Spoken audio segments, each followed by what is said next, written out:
तो भारत का संविधान, ये तो हम सब जानते हैं कि दुनिया के सबसे लंबे और सबसे विस्तृत संविधानों में से एक है। पर क्या हमने कभी सोचा है कि ये बना कैसे? आज हम इसी विशाल दस्तावेज के बनने की कहानी को परत दर परत समझेंगे। तो चलिए इस पूरे सफर को एक एक करके समझते हैं। हम शुरू करेंगे प्रारूप समिति के काम से, फिर देखेंगे कि कैसे इस पर बहस हुई, इसमें बदलाव किए गए। इसके बाद हम इसे अपनाने और लागू करने के बीच का दिलचस्प अंतर समझेंगे, उस दौर की आलोचनाओं पर भी नजर डालेंगे और आखिर में हम उन गुमनाम शिल्पकारों और कलाकारों को जानेंगे जिनका योगदान अनमोल था। तो सबसे पहले बात करते हैं उस कोर टीम की, वो टीम जिसे एक नए आज़ाद भारत के लिए सबसे जरूरी दस्तावेज यानी संविधान का मसौदा तैयार करने की सबसे बड़ी जिम्मेदारी दी गई थी। तो ये थी वो 7 सदस्यों की टीम और इसकी कमान थी, जाहिर है, डॉक्टर B.R. अम्बेडकर के हाथों में, जिन्हें हम सब भारतीय संविधान का जनक भी कहते हैं। असल में यही वो टीम थी जिसने संविधान की पहली रूपरेखा तैयार की थी। अब देखिए, ये पूरी प्रक्रिया कोई जल्दबाजी में नहीं हुई थी, बहुत ही सोच समझकर इसे बनाया गया।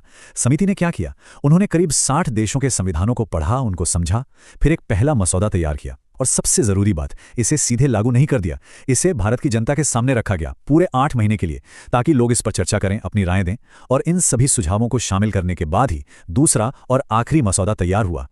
तो अब मसौदा तो तैयार हो गया था, लेकिन असली काम तो अब शुरू होना था, है ना? चलिए अब देखते हैं कि कैसे संविधान सभा में इस मसौदे के एक एक शब्द पर, एक एक लाइन पर कितनी गहरी बहस हुई। संविधान को फाइनल करने से पहले वो 3 रीडिंग्स या कह लीजिए 3 दौर की बहसों से गुजरा। इनमें से जो दूसरी रीडिंग थी वो सबसे ज्यादा जरूरी और सबसे लंबी थी। सोचिए, ये लगभग 1 साल तक चली और इसी में हर एक पहलू पर बहुत विस्तार से चर्चा हुई। और ये बहस कितनी गहरी थी, इसका अंदाजा आप बस इस एक नंबर से लगा सकते हैं। सदस्यों ने 7,653, जी हां, 7,653 संशोधन पेश किए। आप सोच सकते हैं कितनी बड़ी संख्या है। और उन 7,000 से ज्यादा संशोधनों में से करीब करीब 2,500 यानी 2,473 संशोधनों पर तो सभा में खुलकर बहस हुई। ये अपने आप में दिखाता है कि संविधान के हर एक हिस्से को कितनी बारीकी से, कितनी गंभीरता से जांचा परखा गया था। अब जाहिर है ये पूरी प्रक्रिया बहुत लंबी और थका देने वाली थी। इतनी लंबी कि एक सदस्य थे नजीरुद्दीन अहमद, उन्होंने तो मजाक में ही कह दिया कि ड्राफ्टिंग कमेटी का नाम बदलकर ड्रिफ्टिंग कमेटी रख देना चाहिए। मतलब एक ऐसी कमेटी जो बस दिशाहीन होकर बहती जा रही है। अच्छा, यहां एक बहुत ही दिलचस्प बात है। हमारा संविधान बनकर तैयार 1 तारीख को हुआ और पूरे देश में लागू हुआ एक दूसरी तारीख को। इन 2 तारीखों के बीच एक बहुत ही खास कहानी छुपी है। ये स्लाइड इस अंतर को बिल्कुल साफ कर देती है। देखिए, अपनाने का मतलब था कि 26 नवंबर 1949 को संविधान सभा ने इसे स्वीकार कर लिया, इस पर दस्तखत कर दिए। लेकिन लागू होने का मतलब था कि 26 जनवरी 1950 से अब यही देश का सबसे बड़ा कानून होगा। इसी दिन से भारत एक गणतंत्र बना। तो सवाल उठता है कि जब संविधान नवंबर में ही तैयार हो गया था, तो इसे लागू करने के लिए 26 जनवरी की तारीख ही क्यों चुनी गई? 2 महीने का इंतजार क्यों किया गया? ऐसा इसलिए क्योंकि इस तारीख का अपना एक बहुत बड़ा ऐतिहासिक महत्व था। बात है 1930 की। 26 जनवरी 1930 को ही भारतीय राष्ट्रीय कांग्रेस ने पूर्ण स्वराज यानी पूरी तरह से आज़ादी का ऐलान किया था। तो बस उसी ऐतिहासिक दिन को हमेशा के लिए यादगार बनाने के लिए, उसे सम्मान देने के लिए 26 जनवरी की तारीख को चुना गया। लेकिन देखिए, ऐसा भी नहीं है कि इस पूरी प्रक्रिया की सिर्फ तारीफ ही हो रही थी। उस वक्त संविधान सभा को कई गंभीर आलोचनाओं का भी सामना करना पड़ा। तो आलोचक किस तरह के सवाल उठा रहे थे? वो कह रहे थे कि भाई, क्या ये सभा वाकई में पूरे भारत का प्रतिनिधित्व करती है? क्योंकि इसके सदस्य तो सीधे जनता ने नहीं चुने थे। कुछ का कहना था कि ये तो एक संप्रभु संस्था ही नहीं है, क्योंकि इसे ब्रिटिश सरकार के प्रस्तावों पर बनाया गया है। और हाँ, इस पर भी सवाल उठे कि इसे बनाने में इतना ज्यादा समय क्यों लग रहा है।